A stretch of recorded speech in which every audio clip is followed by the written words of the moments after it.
Are you looking to stay connected with the boys over on Beyond the Unknown? Well, check out nicotina.net. There you can join the community under Beyond the Unknown and be able to interact with both Daniel and myself and get access to exclusive content only available on the community at www.nicotina.net.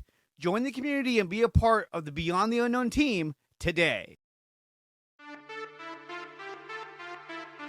You're being hunted.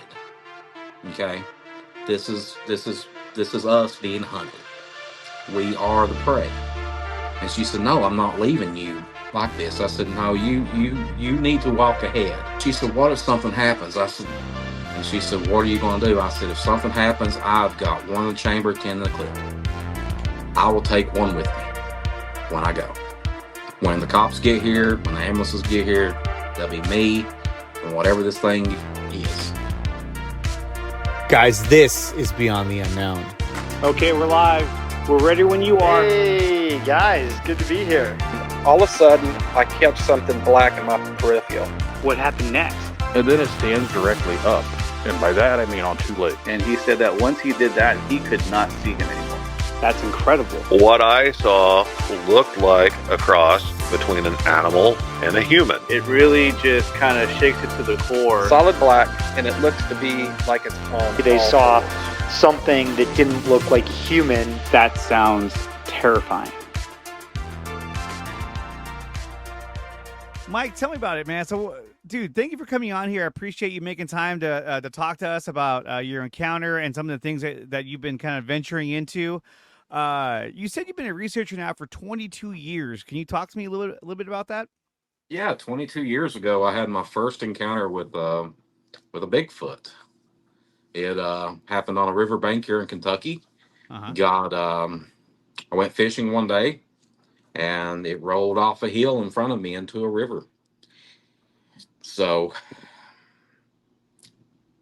after that, it took about a year for me to come to terms with what I saw, and I finally realized that yes, these things are real. And I ventured out into the research community and joined the BFRO and spent about 9 years there. And then ventured off on my own after that. And it's been collaboration and cooperation with other researchers and research organizations in the past few years. But yeah, 22 years.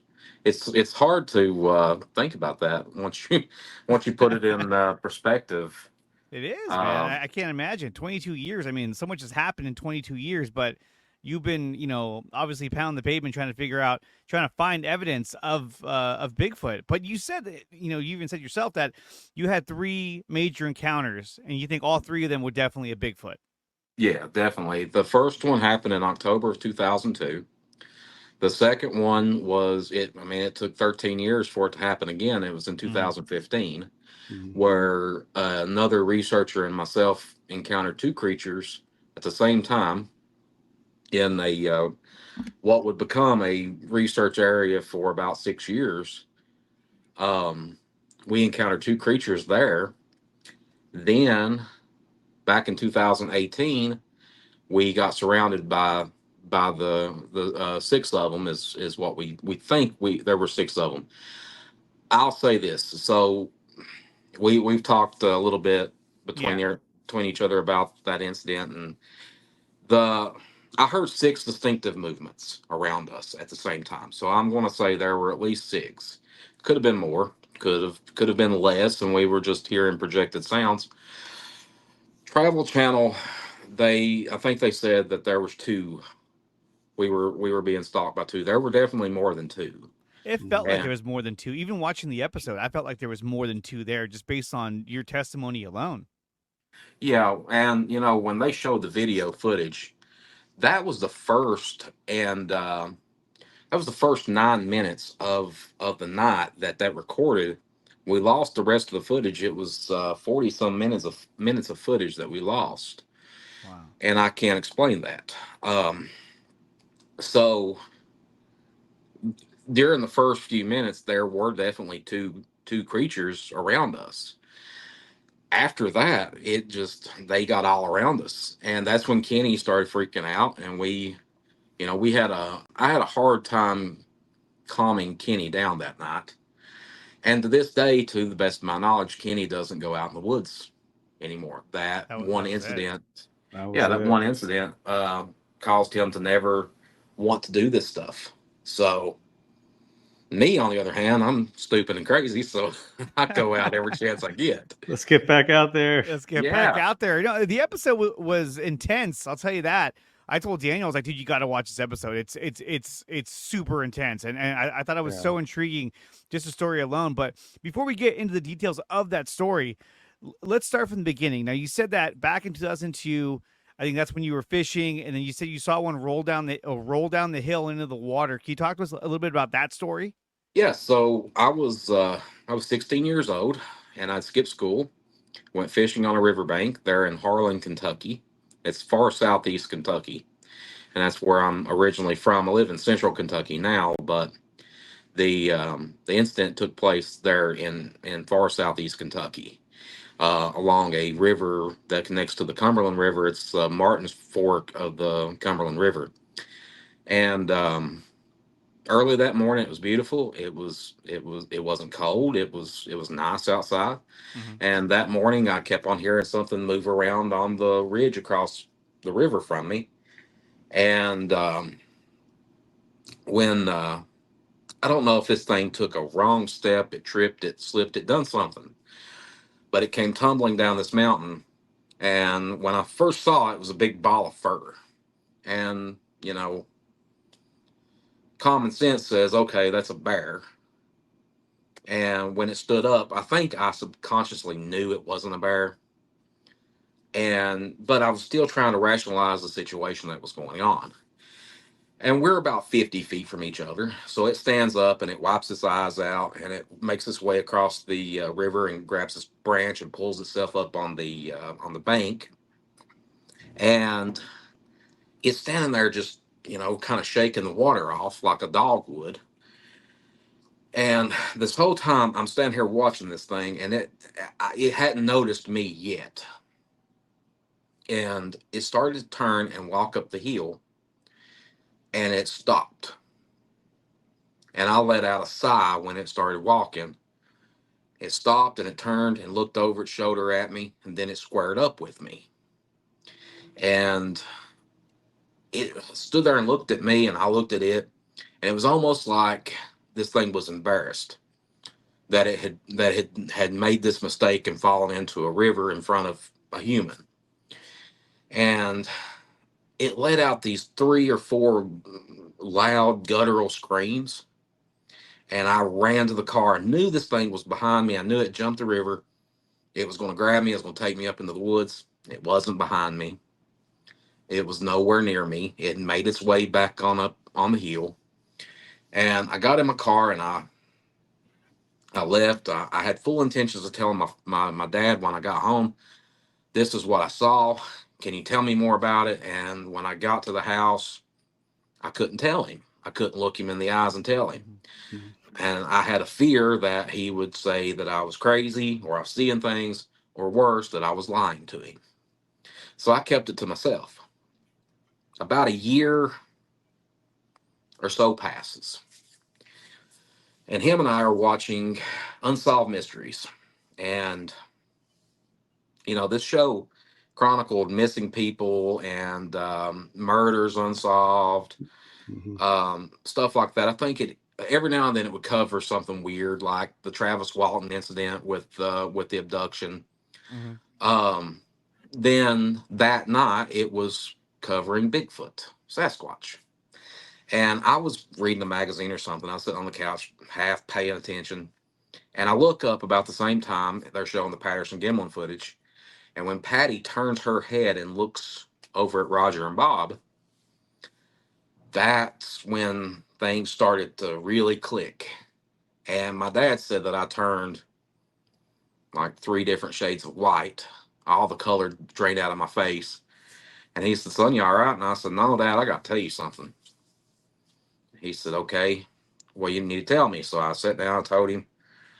And the whole time I was telling him the story, he never lost interest. He was looking at me very intently, Mhm. and he had his hands on his knees, and he was sitting like this. And I said, "Dad, why are you looking at me like that?" I said, "What do you know? Do you think I'm lying to you? Do you think I'm crazy?" And he said, "No." He said, "No." I said, "What do you know?" And I tell people at these events and conferences and stuff when I speak, the next thing my dad said propelled me into the next 22 years. When I said, "Dad, what do you know?" And he said, "They're out there." And I realized my dad believed in them. My dad had an encounter with one years ago. Prior to this, he was squirrel hunting, and he had something stalk him. For many years, he thought it was a bear. And then he realized that black bears do not stalk humans. They'll tuck tail and run the other way. And he said he got a glimpse of something that was very large, and it was walking on two legs. So I took what my dad had told me, and I went to the library, and I got these books and stuff. I think I've still got one. I probably owe the library a couple of $1 million at this point, but They're coming. they're coming. One day somebody's gonna ring my doorbell, and It's that crazy librarian. it's the crazy library. But yeah, the first few years was, God, we were talking about this a while back. I was on Cliff and Bobo's show, and we were talking about the early days of the BFRO, when all of our stuff was literally notebooks, and we'd type up a report and we'd file it away. It wasn't the BFRO.net at that time. That didn't come for a few years later. And I have notebooks full of field notes and sighting reports from over the years that I'll probably never never look at again. They're just tucked away. I think some of it's in my storage, but the early days that's when it was good, guys. Mhm. That's when it was awesome. Now, God bless them. You can throw a rock and hit somebody that is a Bigfoot researcher now, and I don't really like it anymore like that. I liked it when it was like a close knit, when there was just a few of us hanging out. Right. So this encounter you had, I mean, this thing literally fell down the hill, and then you watched it get up and have human-like motions where it wiped its eyes and it was moving like a human. Yeah. So this thing was about 8 foot tall, give or take 400 pounds, covered in this matted reddish brown, really brown, dark brown fur hair, long hair draped off of its elbows, um, long hair on top of its head and coming down, long hair off of its face. The hair on its face actually come up right around the cheek line right here. Large flat nose. I've got a buddy. He this big old dude broke his nose back in high school, and his nose flattened out. And I've seen him one day, and I was like, "Ah, you got that same nose, man. I think you got a little Sasquatch in you." Got the Sasquatch nose going on. But and I say he, very, there's a reason I say he. So, and we're not going to get into that. It's a he, and that's the end of that's the end of it Yeah, right there. that's fine. Yeah, totally. It was a he. We get what that means, right? Yeah, it was a he. It identified thoroughly as a male Sasquatch, and I'm just a little bit jealous. But anyway, the yeah, so it got up on, when it crawled up the bank, it pulled itself up on a branch, but then it got, its hands and feet and kind of, bear walked up to the hill where it stood up and started drying off. But, we were talking about this a while back. I was part of a round table, and they said, so it walked like a bear. And I said, no, I mean, I would do the same thing. In fact, when I'm in the woods, if I come up on a steep trail or a steep embankment, I'll get on my hands Yeah. and I'll walk myself up just like you or I would do. Yeah. It makes it easier. And it's easier on 40-year-old knees too, to do that. So Tell me about it, dude. Tell me about it. 40-year-old knees, they don't feel as good as they used to. no, 40-year-old knees and 40-year-old hips and everything. 40-year-old shoulders. I never thought I would see the day where I complained about shoulder pain like I do. Oh, Right? God. Oh my God. It's like right when Yeah. you turn 40, the clock starts to like go quicker. You're like, what the hell's going Yeah, on? You wake ankle up with pain, knee aches. pain, like My upper back hurts all the time. It's like, ugh. I think it was like last year that I'm sorry to say this, but like Daniel was trying to, step on. He was pounding or No, it jumping on wasn't his. last year. It was When probably was like that? 4 years ago. Was it 4 years? I thought it was last year. He was trying to stomp his trash down in his trash bin, and the damn thing fell over, and he couldn't get out. Well, I attempted to get out because I saw myself tipping, and I got one leg out, but the other leg stayed in the can, and I sprained my MCL. That thing My took God. 6 months to recover. I was like, holy shit. Like if I was a kid, I'd be good in like, 2 months. Yeah, So it just yeah, lingers. Like, it oh just my lingers, God. man. It never goes away. To this day, it still bugs me. Kind of getting back to your encounter. Um, when you, what time of day was that? I'm assuming morning, Early morning. early morning. Yeah. How far away were you from the car? Probably about 200 feet. Seemed like it was 200 miles. Yeah, I'm sure it Yeah. does, especially at that age. It felt like it was getting farther and farther the faster I ran. And once I got there, it was like a horror movie. I dropped my keys. Ugh.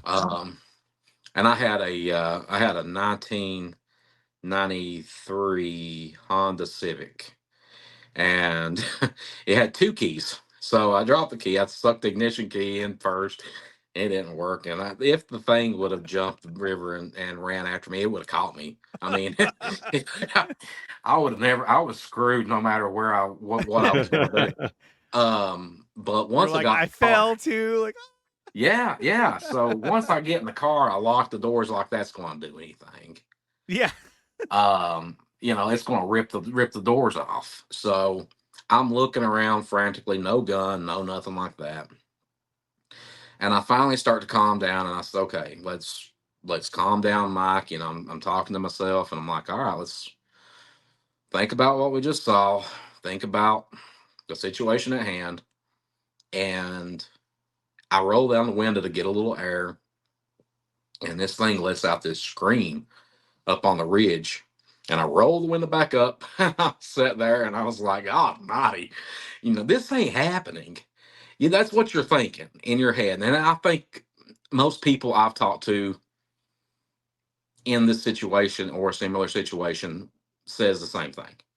Right. This ain't happening. This cannot be happening. I'm rationally thinking about it. What could that be? Because up until that moment, Bigfoot did not exist. It didn't exist. There was Right. no such thing as Bigfoot, fairies, UFOs, aliens, nothing. I was pretty narrow minded, and if I hadn't seen it, I didn't believe it. So now, 22 years later, I'm a little bit quicker to believe people who see stuff. Yeah. And, but at that moment in my life, I didn't believe nothing like that. Right. And that it I'm a better person now because of it, because it opened my mind. There's days where we really wish it never happened, but most days I'm glad it happened. Yeah. Well, yeah, I mean, you're able to talk about it, let people know about your encounter, and it helps people like myself and Andre kind of get a better visual and just kind of continue to confirm what people see, and I think for myself, I've never seen a Bigfoot.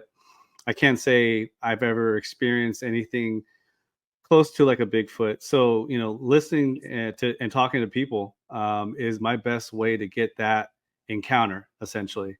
And that really excites me. It's a passion that we have, that just to be able to talk to people that have come across something like this. And, it's not like it's a common thing, I mean, it's not like, you're going to you see birds all day long, and, you don't really see a Bigfoot very often. And to get one is kind of a blessing, in a way, because it's definitely a creature that is out there, and they're very elusive, they're intelligent, and they're not there for you to stare at them, essentially. No, so for you to get one on eyes, that's great. They're out there living their lives and they're doing their thing, and it's I talk to people a lot. You all follow me on social media and stuff. I'm everywhere at once, and I was talking to someone the other night, and they were talking about the skeptics and this and that, and how I deal with skeptics and people who say this is nothing but bullshit, and people are laughing, or people are lying and making this up and all that. I'm like, yeah, that's exactly what's going on. So go ahead and tell that to the 90-year-old grandma that comes up to me at a festival or an event and says, I had an encounter when I was 12 years old, and I need to talk to somebody about it. Mm-hmm. Somebody that has held on to this for 78 years. Yeah, of course she's lying. Yeah, why not? But you tell her that. You tell her that to her face and say, yeah, this lady's lying. She has no reason to lie. She's a 90-year-old grandma. Mm-hmm. And she's not getting anything out of it. Right. She just needs somebody to confide into her. And it's just like you all on these podcasters. The podcast, these podcasts are a dime a dozen. Some are better than others, and most are pretty bad. I've watched this one a lot over the past month or so when we were trying to get together and do this. I like your structure. I like the way you do it. I like the way you listen to people. And that's 90% of being a researcher, is learning how to listen. Yeah. And that's not only to the eyewitnesses. That's listening to nature. That's listening to Earth.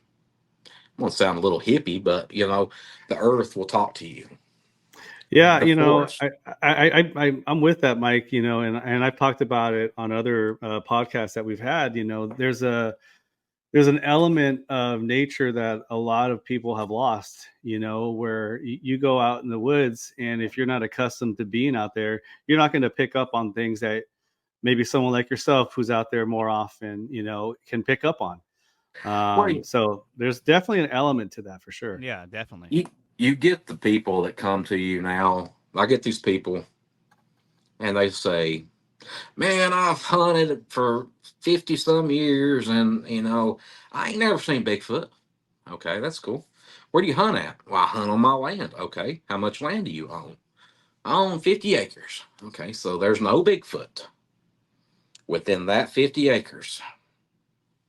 So that means there's no Bigfoot anywhere. I use the same logic. There is no grizzly bear in my parking lot of my townhouse. Exactly. Therefore, there's no such thing as grizzly bears. Well, no, you can't say that. Well, why? Well, people have seen grizzly bears. Okay. People have seen Bigfoot on every single continent on Earth, except for Antarctica. Right. I mean, they've been seen everywhere.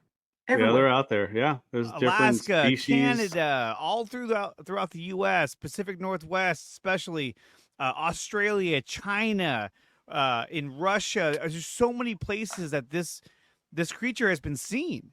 And Andre, no, the Bigfoot isn't in Jim Bob's 50 acres, so therefore they're not seeing anything. Exactly right. Yeah. I mean, no. It's crazy to think about it. Let me ask you, we interviewed a friend of ours named Mike Bluler, and he provided an AI-generated image that somebody made for him based on the description of the Bigfoot that he saw. So I'm going to pull it up really quick. And would you say that the one you saw resembled something like this? Yeah, I mean, the nose, brow line, longer hair on top, very deep sunk eyes. That's the from the nose up, the mouth is a little different. The head was perfectly almost like a basketball. It was round. Mm-hmm. Mhm. But What about yeah, the eyes? Did you see any details in the eyes? well, I have my contacts in right now, so I have to kind of veer back a little bit to see. I can't see anything up close with my contacts. It's weird. Yeah. Um, yeah. See the way they're deep set. That's the way this one was. Um, yeah. I mean, it's pretty close. I think they all have a look, and Yeah. just like us, I mean, we're all different.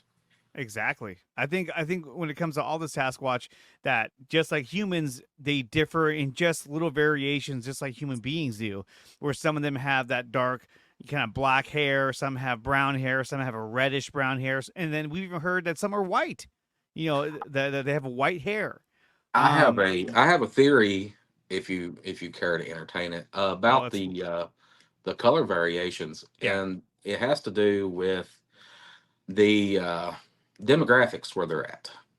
Mhm. So here in the Appalachian Mountains, our mountains, I come from a little town called Harlan, Kentucky, and there was a song Brad Paisley and Patty Loveless sang, and the first words is from in the deep dark hills of eastern Kentucky.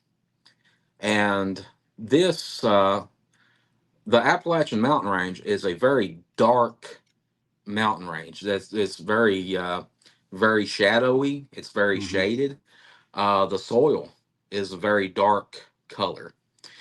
And but then if you let's go to a complete opposite spectrum. The Pacific Northwest, Northern California up. What do you have? You have the redwoods, Mhm. which are, of course, a reddish color. You have the foliage that falls and stuff is a reddish color. The ground is a reddish orange color. You get some dark soil here and there. But what color do you hear most of in Northern California and up? The reddish brown variation of Bigfoot. Mhm. Over here, you hear of the dark brown variation of Bigfoot. Down the south, you hear of a very almost black, but then you think about the swamps, the skunk ape, where the skunk ape lives. You ever been in the Everglades? It's a coffee colored water. It's very dark soil where there's not sand. In Louisiana, there's dark soil, very dark, murky, muddy waters. So these creatures have evolved around their surroundings Mhm. with that, just like out in the Himalayas, which is so funny. The Yeti has never really been um, described as being white. They've been described as several colors. White, gray has been a couple of them, but like highlights of white and gray. Mhm. Mhm. Nobody's ever said that they were white. And down in Australia, the Yowie is a very light colored brown, but it's Mhm. a very sandy, reddish, tan colored soil down there and surroundings. So these Yeah. creatures, my theory is they evolve into their surroundings, and hence why a lot of people say, "Oh, well, they just disappeared." No, they might have blended in, Yeah. but No, I think didn't so. disappear. Yeah. And, in regards to the Yowie, we were talking to Yowie Dan a while back ago, and, he was talking more about these Yowies being a little bit more skinnier, Mhm. a little bit more lanky. And I think that's a testament to the environment they're in. Mhm. The air, the heat, the humidity, and different factors like that might make them a little bit more leaner. And they're tall too, from what we saw pictures wise.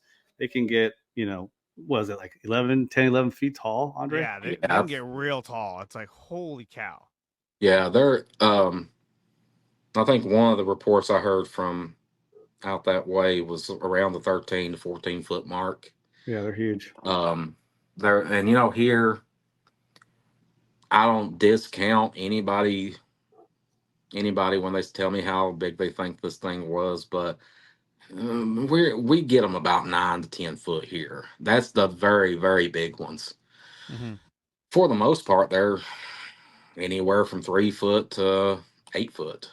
Mhm. The one I saw back in 2002 was lanky. It wasn't very overly, muscular, which I couldn't see a whole lot of definition, but under the fur.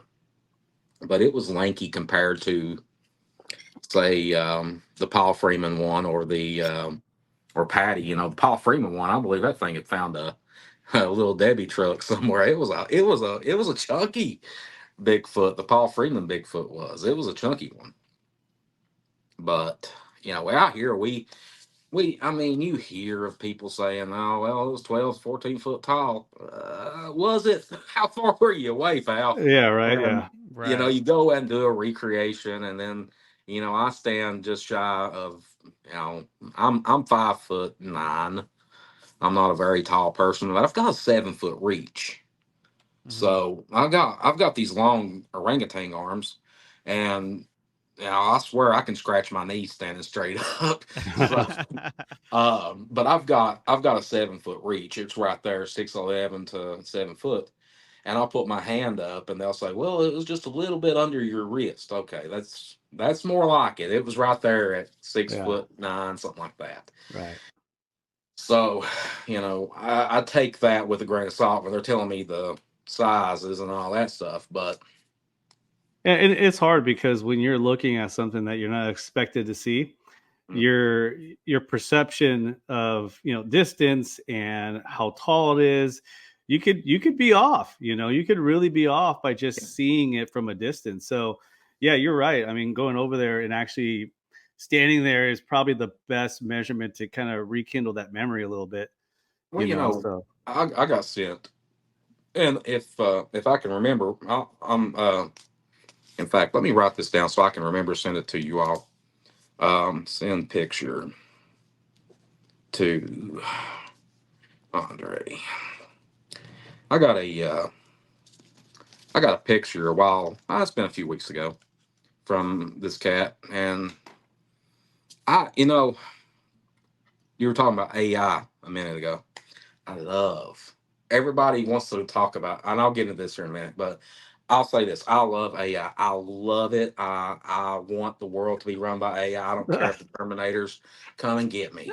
Skynet. It's Skynet. Skynet. Let it happen. I don't care anymore. But so this guy sends me a picture. It's from a security camera. He'd had something messing with stuff on his porch, and something had tried to get into his outdoor freezer. And he's thinking probably a bear. It's a bear. I want to get it on this. He didn't have any game cams. He had a little security camera from Blink, Mhm. Yep. Mm-hmm. and he sets it up on top of his refrigerator, turns it on motion, and leaves.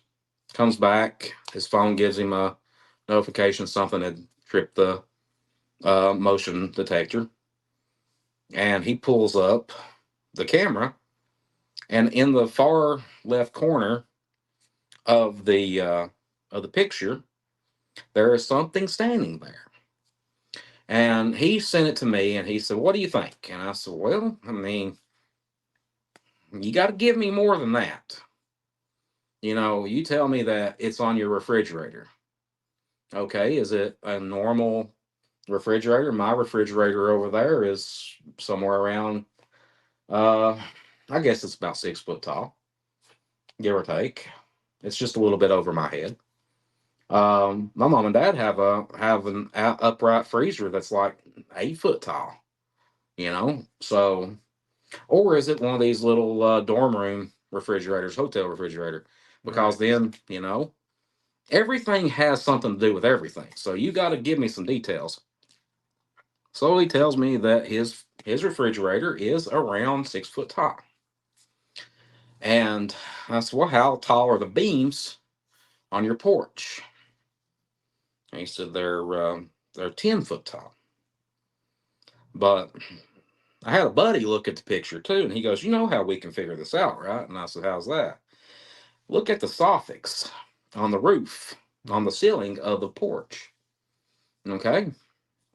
Normal soffit is 3 inches wide. The ribs are 3 inches wide, and we counted them. And there were so many ribs. We come up with a 7 foot tall estimate of what this creature would be.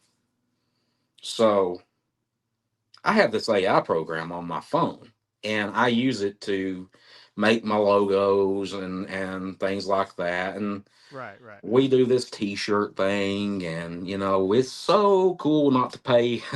I pay like $100 a year for the app instead of paying somebody to draw all this crap up for T-shirts, and Mm-hmm. I can generate images. So I'm scrolling down through the AI thing, and it says search within image, and it says gives me the option to take a picture or go to my photos. So I just took a picture. I just pointed it at my coffee table, and I don't care. It's embarrassing as hell, but it said cluttered coffee table, and it started naming stuff off on it. And I thought, wonder what this would come up with if I put that picture in. So I pulled the picture up, and I said search within picture, and it said picture was taken during the winter. The timestamp on it was in December. Um, there is a humanoid figure standing to the left of the picture. And I typed in AI detection, and it came back up no AI detected. So it was real. It's real.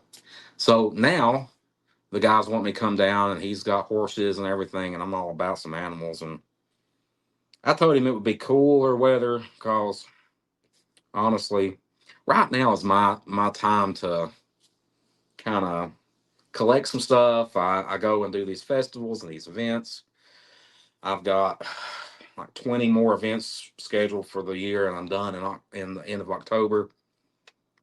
Um, but when cooler weather hits, I'll probably go down and hang out with him for a day or so. I did get a report a few weeks ago about 10 miles from my research area, and in fact, it's about 10 miles away the crow flies from the incident that happened from Travel Channel. Mm-hmm. And this guy got paralleled by two while he was logging, and heard two on each side of him. And it made me think of it might be the same ones from 6 years ago. Yeah. Could be, if they still have that kind of way of doing things. Well, it sounds like they do. You hear a lot about that. Them being kind of in the shadows, and they can follow your footsteps step by step. You can't see them; they're just there. I mean, they blend in so incredibly well.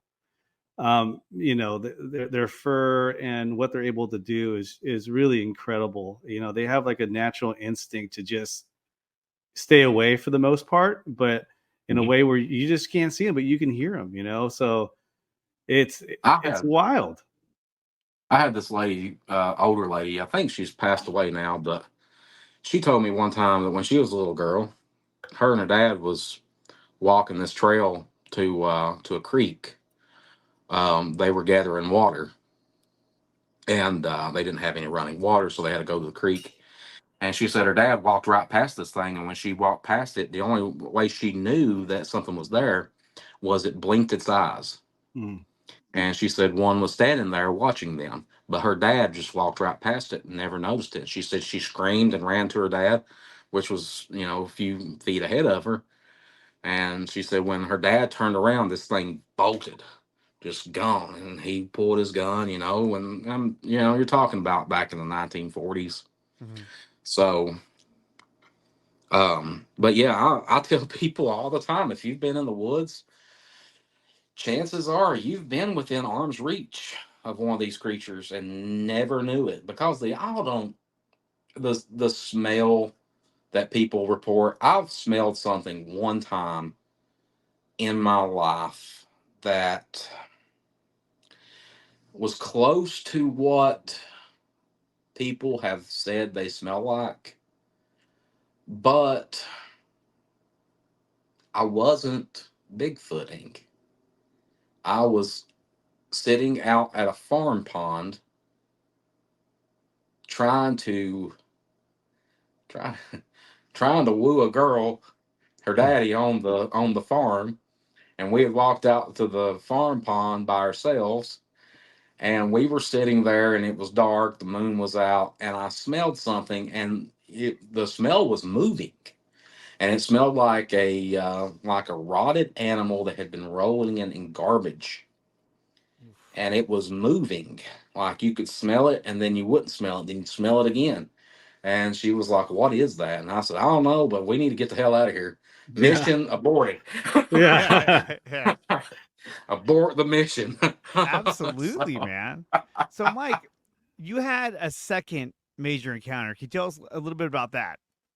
Yeah, Glenn Mink and we started researching together. Glenn is a investigator here in Kentucky. He's a very good friend of mine. I went through some old BFRO files and found these reports from way back in the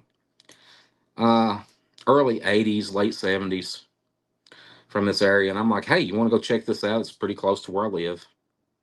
He's like, "Yeah." So we went down and we checked it out, and it was squatchy.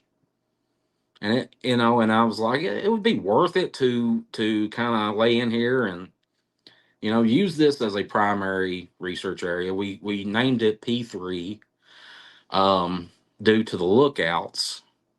There were lookouts that where the trails ended that you can see everything from up there. And there's three lookouts: the West Pinnacle, the Indian Trail Pinnacle, and the East Pinnacle.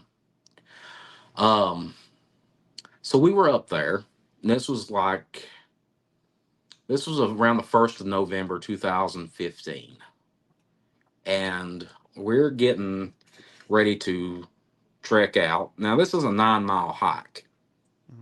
That's a hike. Well, it's 4.5 miles up, 4.5 miles down, if you do it. Now there's a shorter hike, and it takes about 7 miles off of it, but you're going straight up a side of a cliff. And we're up, they call it the crow's foot. And, or I'm sorry, they call it the turkey foot. And it's literally just like that.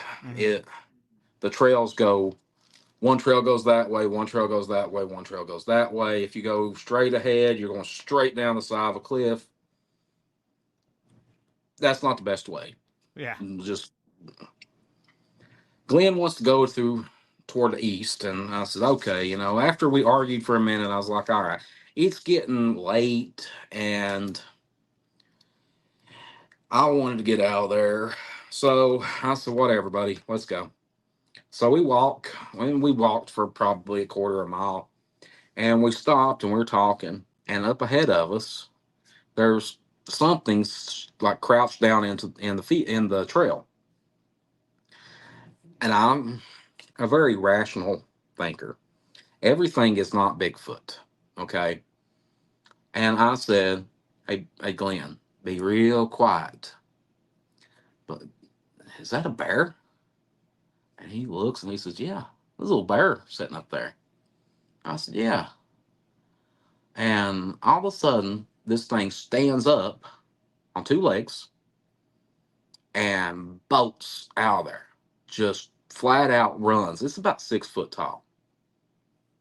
And very skinny. And we done the one thing you're not supposed to do.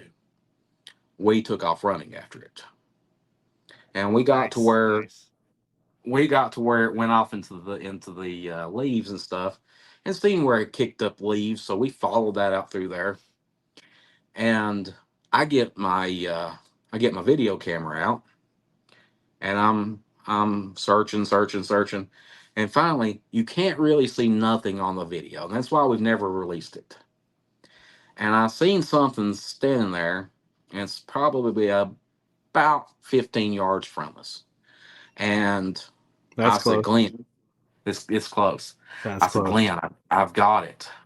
Can you see it? And he goes, which one are you looking at? And I said, what do you mean? He said, look to its right, be my left. And I look over, and there's one standing there about 9 foot tall. And it's got its fist clenched, and it's standing there and just looking straight at us, not swaying back and forth, nothing. And I dropped my camera down, and I said, Glenn, we don't need to do anything. Because you feel that intense moment building up, and you're like, this is a pissed off parent, is what Right. this is. So we stood there, and he goes, what do we do? And I said, just stay calm, think good thoughts, let's. We look up, and they back off, both of them back off, and they turn and walk off, and they disappear into the foliage. So we done the one thing, another thing you're not supposed to do. We got the hell out of there. Get scared the piss out of both of us. Yeah. So about 2 weeks later, all the leaves had fallen off the trees. And I said, Glenn, let's go back up there and let's just see how big this thing was.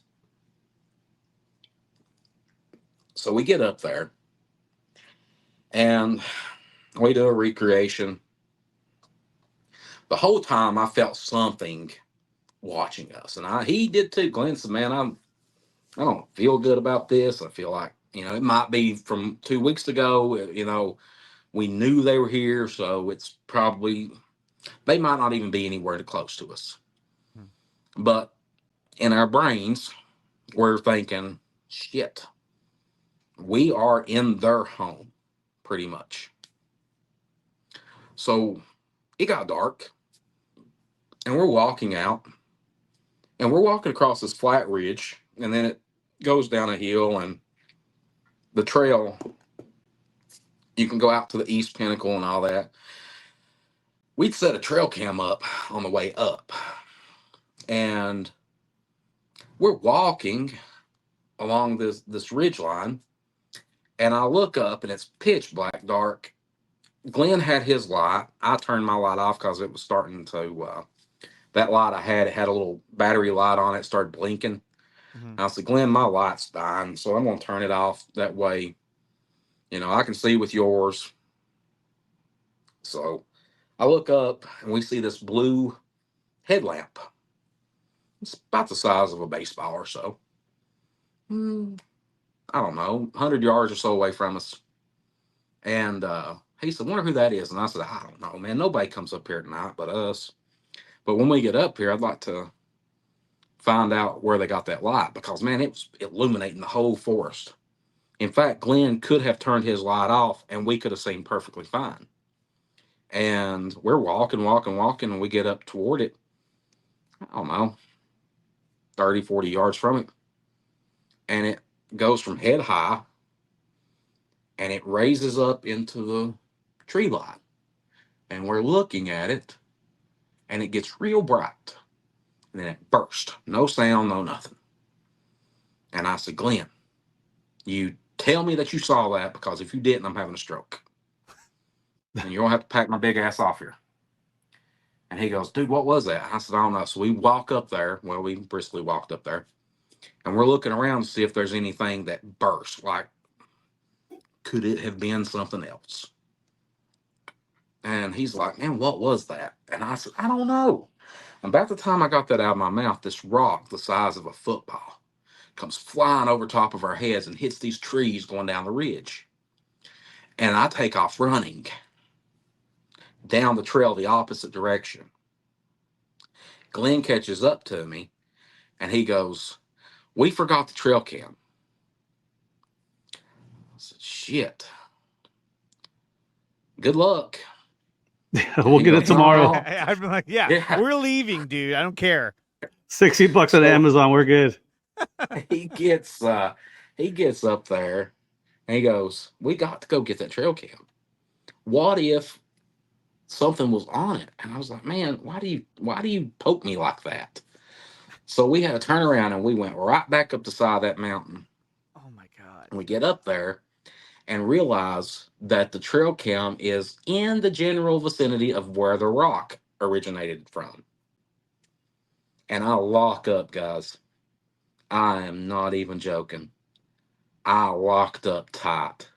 And I grabbed my gun and I grabbed my light and I said, Glenn, go and get that trail cam. Here's my pistol. Here's my light. Don't use it because it's dying. I'll be right here. And he reluctantly went. When he went around the ridge and disappeared, it dawned on me that I had no gun. I had no light. You're like, wait, why did I just do that? Damn it. Oh shit, here Damn we go. And I started screaming, hurry up, I'm scared. And he hops around through there and he gets back with me and we get out of there. The whole time we were going down the mountain, though, we heard something following us. And we trucked it down to our cars. And I told him, I said, Glenn, listen, I'm going to have to take a break for a couple of weeks. We'll take the trail cam home, check it tomorrow, call me. This was like a Saturday night. He goes, all right. So we leave. I get home, take a shower, unwind, lay down. About 4 o'clock in the morning, my phone rings. And I'm like, I didn't even look at it. I just grabbed it. I was like, whoever it is, you got to be dead. You got to be calling me from the other side. Grandma? He goes, get your big ass up. You got to look at what I found. And I said, no, I'm not doing this. It's 4 o'clock in the morning, Glenn. I'm tired. I'm on a Bigfoot hangover. My legs don't work anymore. And he was like, get up. So I get up and I pull up my email and he sends me these pictures. And on the trail cam, we got 3 lights, 3 light anomalies on that trail cam picture. And I can't explain it. No way, no how. But here's the weirdest thing about that. After that night, we went in there probably every single weekend for a year. Rain, shine, sleet, snow, cold, hot, didn't matter. Nothing. Absolutely nothing happened. We didn't see any tree breaks. We didn't see any tree structures. We found a couple little makeshift tree structures away from trail a few times before, but we never had anything happen to us after that night. Mm-hmm. So I'll tell you that because I closed that area down. I said, all right, nothing's happened. They've moved out of here. Let's truck it east of that, see if we do any good there. You know, we found a new research area. We started researching there, started, producing some results in that area. Fast forward to 2018. So back in the summer of 2018, I went out to California with my buddy Jeff Ellis. We spent a couple of weeks out in the Six Rivers National Forest. You all know what happened there. A couple 50 some years ago. Right there, we stood right where Roger and Bob had stood. This was in July of 2018. Around September, I started dating this girl. Her name was Gwen. We became friends with this guy named Kenny. And Kenny wanted to go Bigfooting. So on October 6th, 2018, I said, let's take Kenny out. We'll go to area P3. I'll show y'all where we saw the 2 Bigfoot. I'll show you where we saw the light, where a few things odd have happened. And, we'll get up there, get out of there before dark. No big deal. So, and I want to take them into an area that had no Bigfoot activity. I didn't want to put anybody in a situation where they would be in danger or they would get scared and hurt themselves. Or you're more of a danger to yourself when you're scared than anything that's after you ever is. Um, so we get up to the lookout, and Kenny is completely done. Like he is hoofed it all the way up that mountain. And I several times I said, let's go, let's get on out of here before it gets dark. And both of them and me, if I was being honest, was like, let's take a few more minutes and chill out before we truck it back down that mountain. So we watched the sunset. And it dawned on me that the sun set and we had no lights whatsoever. And I said, guys, listen, it's going to be a hellacious hike coming off this mountain and it dark. And Kenny fumbles around in his backpack and he finds these lights. Now, on the TV show, it shows Kenny pulling out 3 flashlights that are like this long, like little mini mag lights. They're not. They are not. They're about the size of a lighter. Oh, they were really small. They were the kind where you push. I don't have one. I'd show you.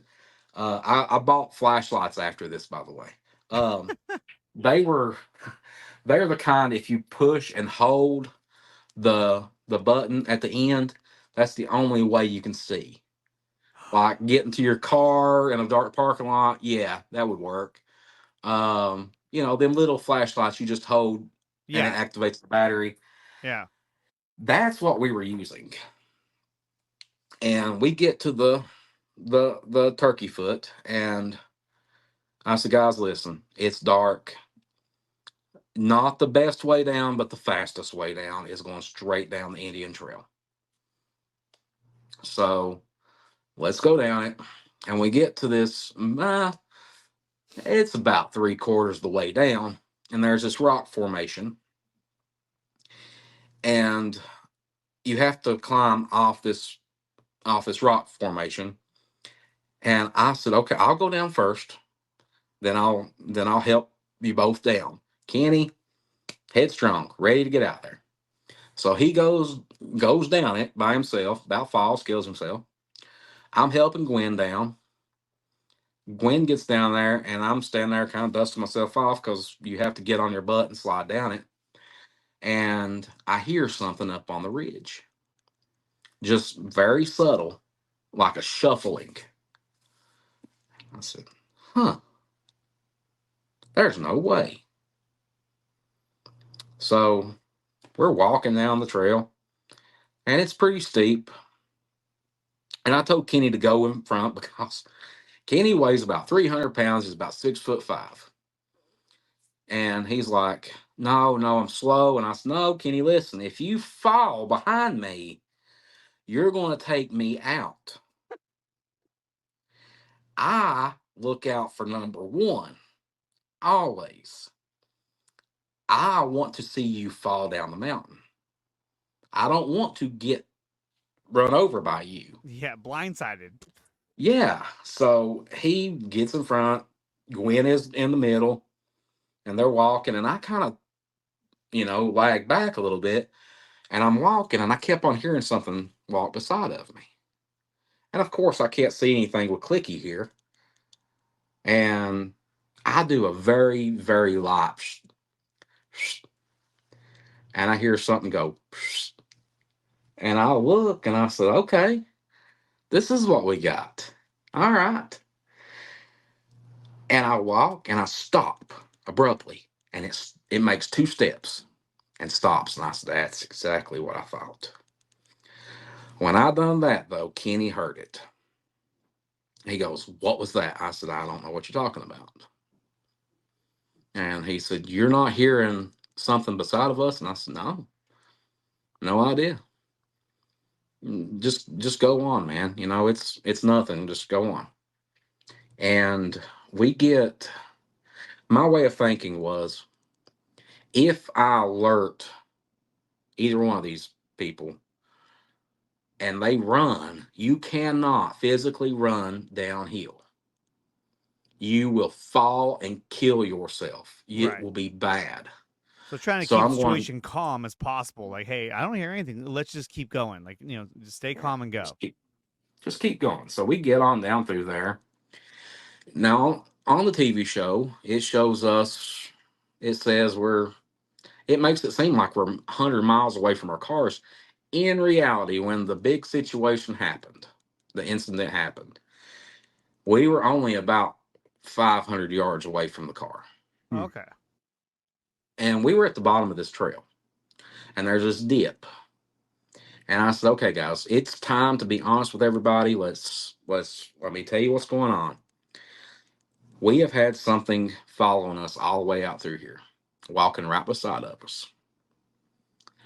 Now, do you all want to hang around, see what it might be, see if we can interact with it? Both of them said, yeah, why not? So I take a stick, and on the TV show, it shows me knocking 3 times. Never knocked 3 times. And here's why. I broke the limb that I was using on the first swing. I come around and I hit a tree very hard, and it shattered that limb. But when it did, it went pow and echoed real loud. Almost instantly, right on the ridge, we heard right back at us. And Kenny freaked. What the hell was that? I said, Kenny, what do you think it was? He said, you're telling me that Bigfoot is actually real? Yeah. Surprise. Yeah. What do you know? So I get into it. And I said, okay, I broke my stick. I don't see any other good sticks laying around. So I clapped. Right there, down from that one that knocked, clapped right back. At that point, when this one clapped, we heard one over here on this side walk. And I said, Gwen, get your phone out. Start recording. So she gets her phone out. She had 0 memory left in her phone. So what she done, she went on YouTube and went to live broadcast private. That way, whenever she was done, it would save it, and we could say I could save it on my phone or my computer. Right. And be done. So she starts recording. I get the phone and I'm standing there and I do the whole thing where you see it on TV, the actual phone footage. And I look and Gwen is completely freaking out. And she walks behind us, and she crouches down on the ground, and she draws a circle. And she said that she has Native American blood, or her grandmother was full-blooded Native American, and it was some kind of symbol. What a full circle! It was some kind of symbol that meant protection. And I said, I don't think they care about that, honey. Why is my? Hang on. Oh yeah. Yeah. No problem. Oh, fire. Mike, get out now. I'll tell you what it was. Are you boiling water? No, I have a candle burning in there, and one of the little wicks burn out and the smoke directly. That's sent right to it. Yeah. That'll do it. So she gets in a crouch. She makes a circle around herself in order to keep herself sane and safe. And you guys, you in particular, you're looking at her. She's in a crouch, with a circle, and then Kenny is like freaking out at this point. Completely freaking out. So at this point, you're like, "Oh my god!" Like this has reached a critical moment. Yeah, we've hit the climax here. Yeah, it's like we're in this to win this now. Kenny's gonna die. Gwen's gonna get picked up by a Bigfoot and taken off. I'm gonna go to prison for murdering both of them. Because nobody's going to believe that a Bigfoot is. Right, exactly. So what do you guys do then? So I get to Kenny and I'm like, Kenny, let's talk, man. You know, you gotta calm down. You got to calm down. Got to. And he's like, Mike, I'm freaking out. I don't want to be here. I'm going to run. I said, no, if you run, honey, you're going to die. These things are predators. Yeah. These things are, I don't want to freak you out any more than you're already freaked out. We're being hunted. Okay. This is us being hunted. We are the prey. Okay. And now he's totally freaked out. Freaked plumb out, man. Why did you say that to me? Yeah. So he's with like, the little flashlight. he goes, what are my chances of surviving? And I said, slim to none right now. If you run, if a Bigfoot doesn't grab you, you're going to have a heart attack, Kenny. You have got to calm down. Period. Got to calm down, man. And he was breathing. He started breathing normal. And all of a sudden we hear we hear this low, like this growl. And Kenny said he saw the sweat beads pop up on my forehead. And my eyes changed. And he went, we got to go. I said, Kenny, I don't know. I don't know if we can do this or not. And I'm going through my head. I'm like, how stupid can I be? I have sat here and antagonized these creatures. I've never went this far with these things. Yeah. And I was thinking about myself the whole time. And I'm like, shit. If something happens to either one of these two that I love, that I care deeply about, Yeah. I'll never be able to live with myself. And I patted Kenny on the chest and it was cold and sweaty. And I was like, God damn it, we got to get out of here. And I walk up to Gwen, who is still crouched down in her circle. And I said, Gwen, we have got to get Kenny out of here now. He's going to have a heart attack. Okay? Fun's over. Game's over. We got to go. I mean, at this And point, how are you feeling, Mike? Are you kind of like on the freak out mode? Are you like looking over the right ledge there? Yeah. I'm right there on the precipice of completely and totally losing my shit. I mean, it's almost sounds like it's overwhelming. Oh yeah, it was completely. And I reached down after I told Gwen. She said, no, I'm fine. I said, no, we have got to go. And I put my hand on her shoulder. And when I put my hand on her shoulder, right in front of me, something came running. I mean, just stomping right at us. And before I blacked out for just a second. When I come back to, I had my pistol fully drawn. Gwen had come out of her circle and she was behind my leg, like hugging my leg. Oh, and wow. She was saying, make it stop, make it stop.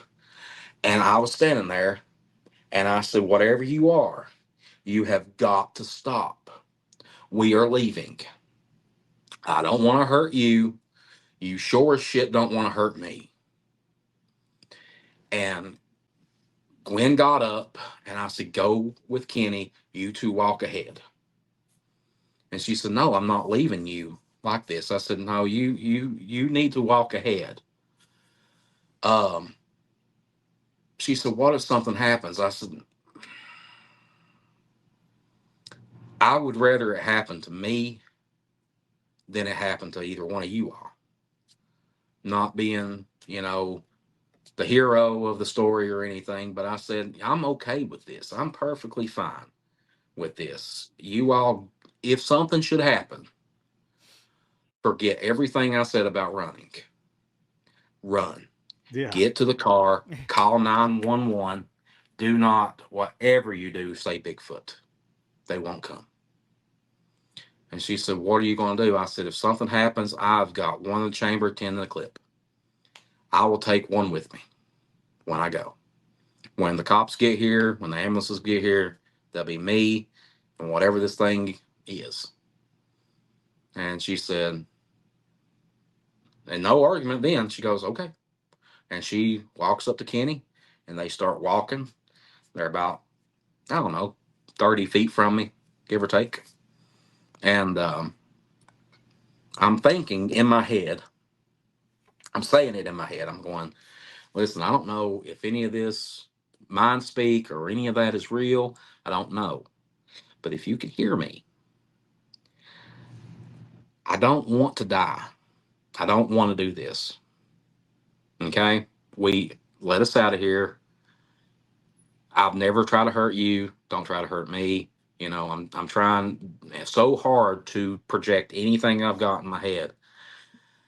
And then I thought of something funny. I'm like, you know, if something does happen and I get to the other side and my grandpa goes, how'd you get here? And I'll say, well, you died of a heart attack, old man.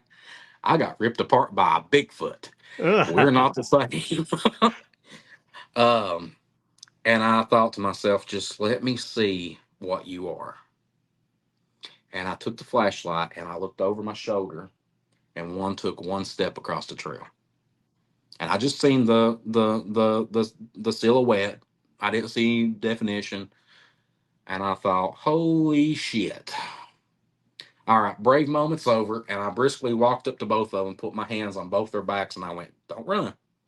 But you got to go a little faster. We're getting out here. So we get down to the bottom of the trail. And we're standing at this shelter house. There's lights and everything. I'm safe at that point. I'm good. I holstered my gun, ready to rock.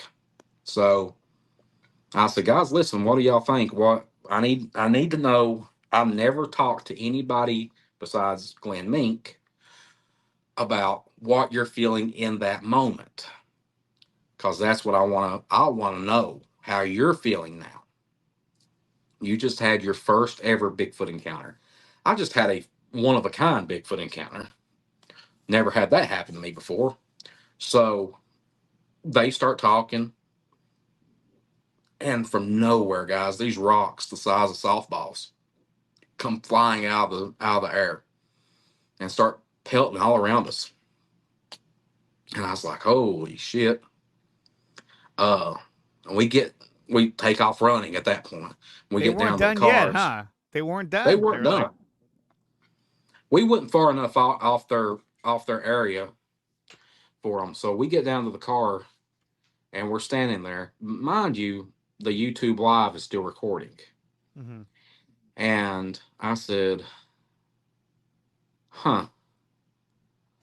And Kenny, being a smart ass, goes, well, how are you feeling, Mike? I'm pretty close to being freaked out, to be honest with you, Kenny. I don't know if I want to do this shit anymore or not. And I had a guy tell me one time, it takes one incident for you to get into it. It takes one incident for you to get out of it too. And that was pretty close to the incident that almost caused me to get out of it. But That makes we're sense. standing there. We're standing there, and I was standing there, and all of a sudden on the ridge up ahead of us, back on the trail, we heard whoop. And all the way up that ridge line was whoop, whoop, whoop. And they were going whoop, whoop, whoop, whoop, whoop. And like they were celebrating. And I was like, holy shit. At that moment, I realized that they probably wouldn't trying to hurt us, but trying to run us out. Yeah. Mm-hmm. And then it dawns on me. Gwen, are you still recording? Yes. Holy shit. We have something we can bring to the damn table now. So she goes to save it and share it, and her phone glitched. I said, well, just bring it back up. I mean, it automatically saves. And she brought it back up, and it said 9 minutes and so many seconds. And I said, no. No, there was like 50 some minutes of this. We never recovered it. I finally got a hold of YouTube weeks later and gave them the timestamp and everything. And they said they had They have a database, and it shows every YouTube malfunction, crash, or whatever worldwide, and it's timestamps it. They pulled up Central Kentucky that moment in time, and nothing had happened. The 9 minutes we had were the only 9 minutes we got. Wow. So I still cannot explain any of that. After that, we went back, and You went back there? yeah, why not? Yeah, let's go back. Why not, right? Let's go back. Come on, everybody. Kenny, get in the car. That didn't happen. Yeah, Kenny wouldn't go. I would have had to drag him up there with horses. No, we went back, and Gwen and I, we went to the same exact spot we were at when we got surrounded. And we sat for hours one night. Nothing happened. A couple of days after that, I was already talking to Travel Channel about doing a show, and we were talking. They said, "Man, you look like hell." And I said, "Well, I've had something happen the other day, and I don't know how to talk to anybody about it and all this." And they're like, "Well, just tell us about it." So I told them about it, and they're like, "Holy shit, we're producing this other show called These Woods Are Haunted. We want that story on there." So fast forward a couple months later, we go up to Philadelphia. We film the show, and on the when we were leaving the studio, I made a joke. I said, when you all get the actors to play me, make sure he's a good looking guy. Man, they didn't disappoint. He looked like he just got out of the Marines. He did. Look at this guy. Oh, there he is. I got it right here.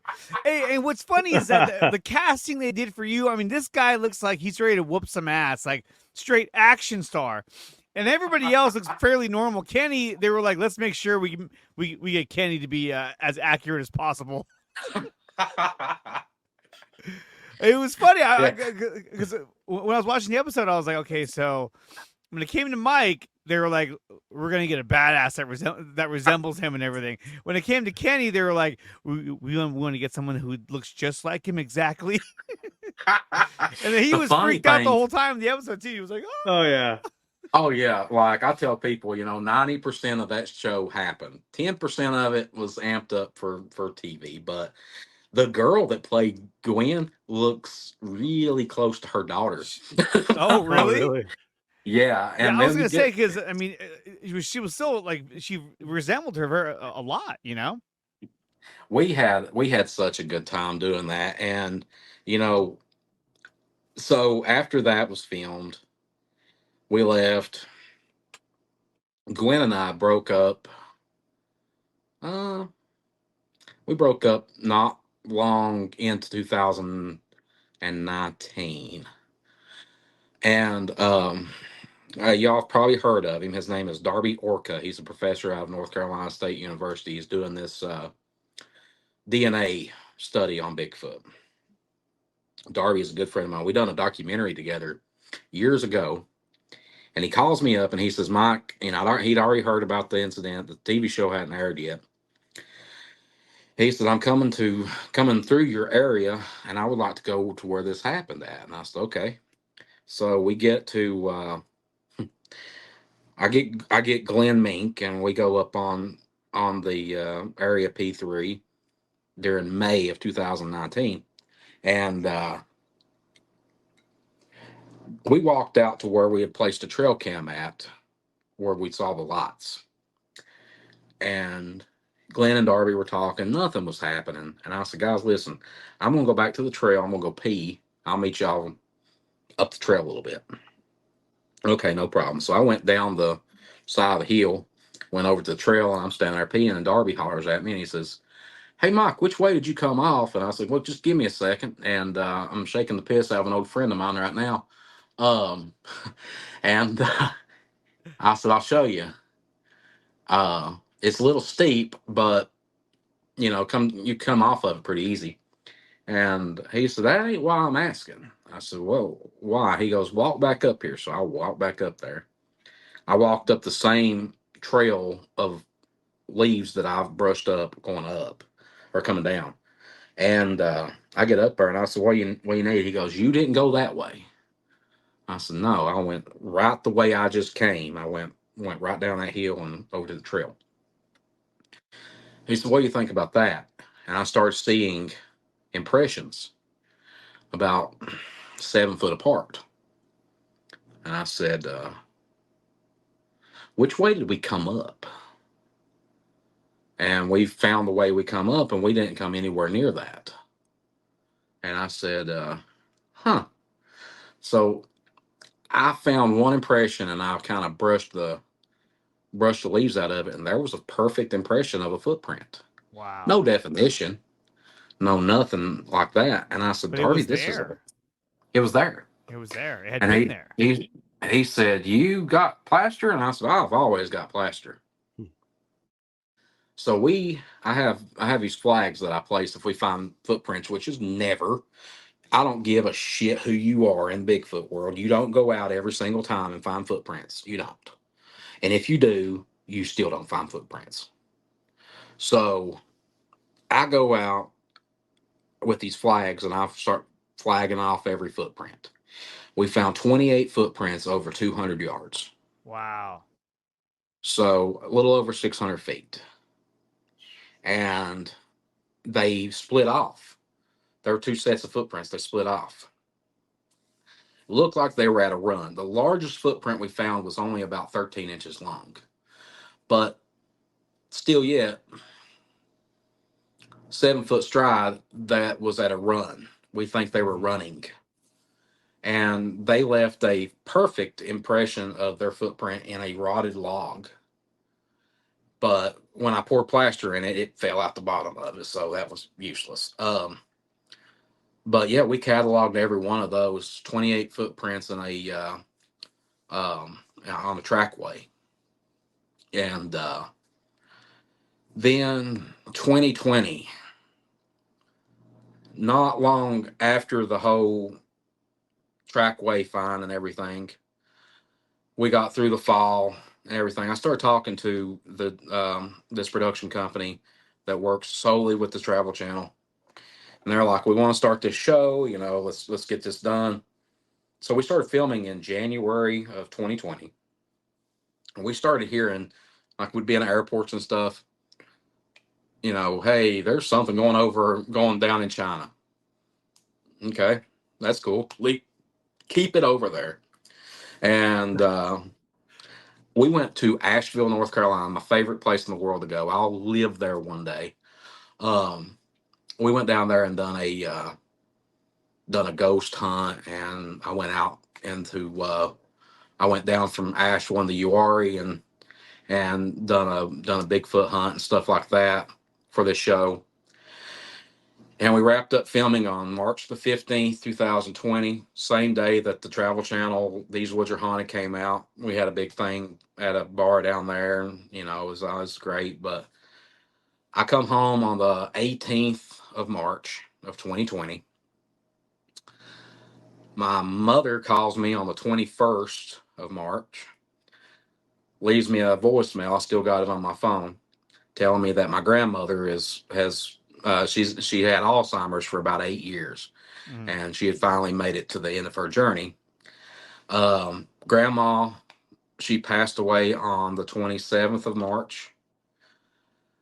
I came back home on the 1st of April to a barrage of phone calls, emails, and everything telling me that the TV show had been put on permanent hiatus due to the pandemic. Sounds about right. And so my whole world fell apart within 2 weeks. And I was sitting at my desk in my office here, and I was like, holy shit. They're not kidding when you're really high and you have really, really high highs and you have really, really lows, because I went through that in about a month. Absolutely. But now, 4 years later, I am I'm out here every chance I get. I'm back to my weekend warrior stuff. I go out on the weekends. Um, I work a full time job. I do these conferences. I'm speaking at one next week up in Ellisburg, Pennsylvania. Yeah, Central Pennsylvania Bigfoot and Cryptid Festival hosted by Got Knockers. Nice. Gwen Purcell. If you don't know her, you need to know her. You need to have her on the show. Check her out on Instagram, on Facebook, wherever you social media stuff is. Then I'll be doing another one at the end of the month in Somerset, Kentucky, with the Paranormal Road Tripper Zach Bales. He asked me to do a show down there. Uh, September, I will be up in Pennsylvania again at the Pennsylvania Bigfoot Campout Adventure. Um, then October, I'll be in South Carolina at the Westminster, South Carolina Bigfoot Festival, headlining that show. I've got a brand new project coming out that I'm not going to tell you all about. I promised Gwen that I would announce everything next Saturday. But if you're on my social media pages or whatever, next Saturday I'm going live to announce a very brand new project I'm working in, collaboration with several other researchers and research organizations. And it's going to be a major undertaking. After October, though, I can officially announce this one. I am using my personality and my. I've always been told that I'm a real life, living, breathing cartoon character. And now I get to breathe life into a cartoon character. Nice. I will be voicing the voice of one of the main characters, which is a Bigfoot, on a new show that Discovery Kids is producing. It'll be streaming next year, 2025, on Discovery Kids, Discovery Plus streaming. It's called Bigfoot and Friends, and I play a little short, fat Bigfoot from Kentucky, There we go. along with my buddies, a couple other Bigfoots, and the Mothman, Loch Ness, Jersey Devil's going to make an appearance. Nice. We start actually filming everything end of October. Middle of October, I will be in Oregon with Cliff Barrickman and Bobo Fay doing something out there. And then I've been told I can be very, very murky about what I'm getting ready to say. There is another show coming to fruition next spring, a reality show, a reboot of an older show that was on TV a while back with a brand new research cast. Mm-hmm. And I am on top of the list, along with two very respected friends of mine and somebody else, a four-man team. You can kind of read between the lines on what that's going to be about, but Right on. it's Hell going to yeah. be something. But yeah, Bigfoot and Friends, though, I'm super excited. They're going to let me do I'm stoked. they're going to let me do all the studio work here in Kentucky, in Lexington, just up the road, in a sound studio that's set up for this kind of stuff. That's awesome, man. I've been told that resident alien Alan Tudyk, Yeah. he is voicing the Mothman. Nice. So I've been told that. I don't know. They've said it in passing a few times, and I'm like, huh, that'll be cool. But yeah, I've never done any acting. I've never done anything like that. So this is going to be a first for me, and it's about Bigfoot. So I went to the audition. My agent called me. He said, we'll do this audition. I sent them in a video, and then they liked how I sounded, and I don't sound nothing like what I sound right now, and I'm not doing the voice, so you can't. No, don't worry about I that. will, It's all I right. You will don't have say- to. Don't worry. Yeah, don't worry about that, Mike. It sounds like you have a very, very busy schedule, and that's awesome that you got all these projects lined up. Yeah, And it's badass. I mean, and like I said, dude, thank you so much for coming on here and telling your stories. These were incredible. And guys, if you haven't done so yet, check out Sasquatch.com. He has a whole selection of barbecue sauces, all dedicated to the one and only Sasquatch. You got the Buzz, the Black Cherry, and the Boss sauce. Definitely check that out over on the internet, Sasquatch.com.